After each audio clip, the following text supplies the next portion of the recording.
قبل ما ننهي القسم الثالث، مساء الخير. الو مساء الخير. اهلا مدام. عندي بنت عمرها 18 سنه. نعم.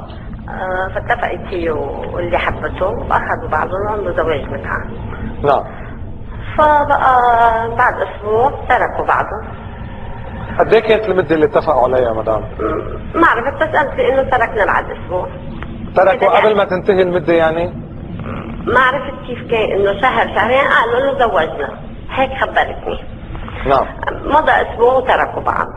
طلعت البنت حامل وراحت هي وياه قبل ما يعني يتركوا، عملت عمليه اجهاض واجي، وصار عندها علاقه مع شخص ثاني والثالث وبهالوضع هيدا. فهل هيدا يجوز؟ انا ربيت بنتي عمرها 18 سنه، هل هيدا يجوز انه بتترك واحد بالجواز متعه جمعه ما عجبها تاخذ واحد ثاني وما عجبها تاخذ واحد ثالث؟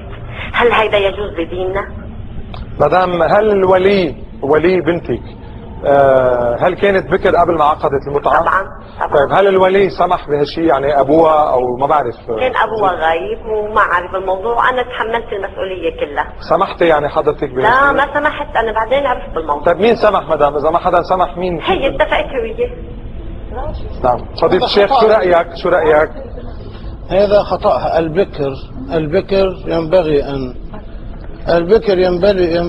البكر واجب عليها ان تحصل اذن ابوها قبل العقد. بس هي كفت ابدا لا بيعرفوا بكر ولا بيعرفوا غير بكر، هن عقدوا انه اتفقوا زواج واخذوا. دكتورة حمود، اذا ممكن نسمع الست مدام، فيك تعيدي لما سمعناكي؟ تفضلي. البنت وقت عقدت زواج هي وياه، لا بكر وزواج. هيدا زواج شو بيكون يعني؟ زواج دائم او مؤقت، متعه ولا مش متعه؟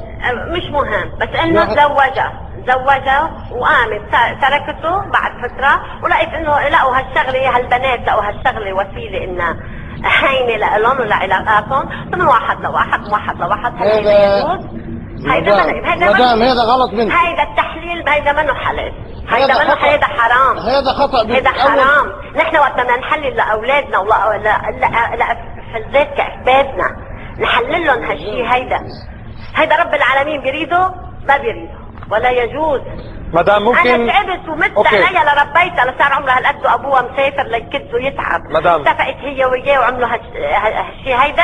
مدام سمعنا رايك وبنحترمه وبنقدر الوجع اللي عم تعاني منه. اذا بدنا نسمع دقيقه بس جواب سريع لفضيله الشيخ قبل ما ننهي القسم الثالث. تفضل فضيله الشيخ. اولا المدام ما بينت اذا العقد كان والزواج كان زواج دائم ورجع طلقها او زواج مؤقت لا مؤقت متعه. مدام اذا ممكن نسمع فضيله الشيخ من دون ما نقاطعه. وثانيا بكلا الحالتين البنت هي اخطأت بالممارسة، اخطأت بهالامر هذا.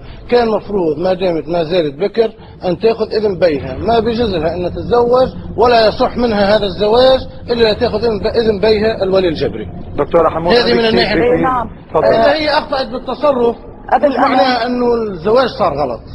قبل في مناظرة صارت عن زواج المتعة، كان معنا من المكتب الشرعي لآية الله العظمى سماحة السيد محمد حسين فضل الله الشيخ حسان عبد الله رئيس مكتبه، وأقر وقال ومسجل الحلقة انه بنت البكر فيها هي حرة وتزوج نفسها.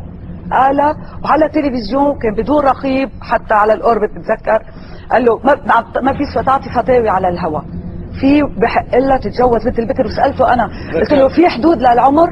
قال لي لا، المهم تكون راشدة.